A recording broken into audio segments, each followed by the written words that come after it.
Dr. Salifu, what brings you to AAM 2025? Yeah, thank you. Incredible opportunity to network and to be able to cross-fertilize ideas, opportunities, and indeed see our shared, problems and challenges, Yeah. and how we could provide sustainable solutions to them. So it's an incredible platform. Afrexim, of course, is a special purpose vehicle for Africa's financial and development support. Sure. And so I count it very um, huge, to be here to actually mingle with a lot of great minds. Yeah.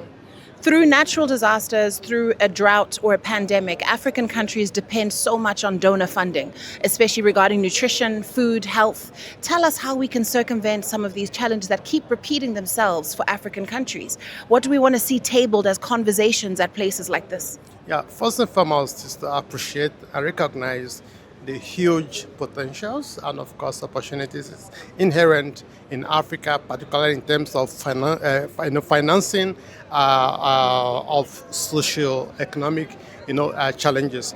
Of course, with the defunding from the Western countries and the protection disposition of the Western countries, what Africa needs to do is to leverage on huge and incredible platforms like Afrexim to see how we could democratize our social funding, funding of our social health, and of course demographic issues, including public health, like malaria, like food shortages, and other public health challenges. However, I think it's also very important for us to be able to see how we could better understand ourselves as a people and as a continent, to see that one person's issue or challenge is a shared or common issue and challenge for others or countries to be able to embrace and be able to provide solution to.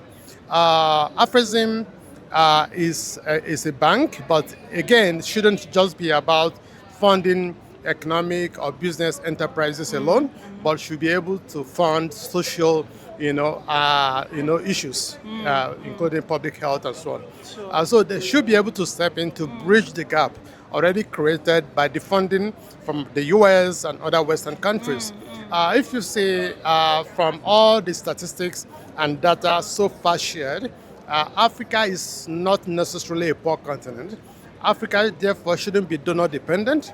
If our resources are properly, harvested, galvanized, and channeled, Africa could literally, get out of poverty and be able to see how we could sustainably address our common social challenges on a sustainable basis. So, literally, it takes leadership.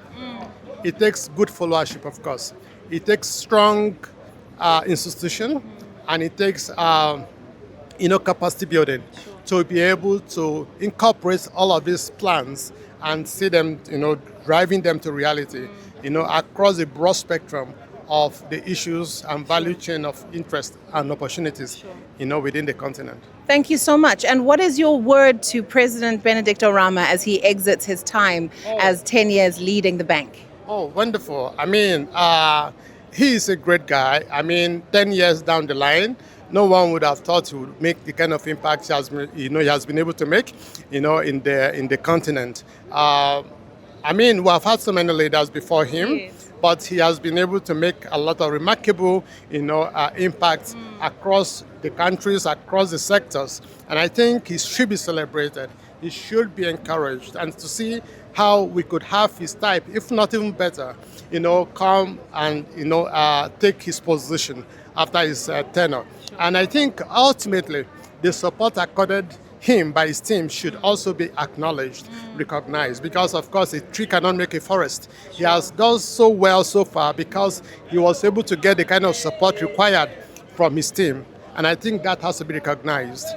So our hope is whoever is going to take over from him, the same support should be extended to the same person and should also replicate the same feat, the same achievement for the good of the continent. Yeah. Dr. Salifu, thank you so much for your time. We appreciate it, and we wish you all the best with all the work that you're doing. We want to see the development in the health and nutrition sector on the continent. Thank you. Okay.